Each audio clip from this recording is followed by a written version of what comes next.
Okay, this here is called a grass tree or a xanthorrhea. And these guys get to about 14 meters or about 40 feet in height.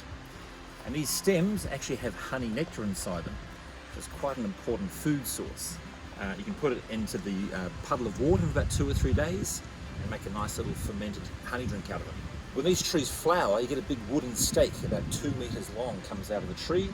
The Aboriginal could use that stake and break it off and use it as a spear shaft. Now, these stems, they're quite spiky at the end. When you drag them through the coals of a fire, they go rock hard like iron. So that's what they use for their spear tips.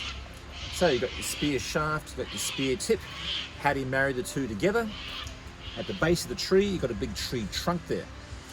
The Aboriginal could take a chunk of that tree out, set it on fire, and that would go like super glue. This one tree was a weapons making tree.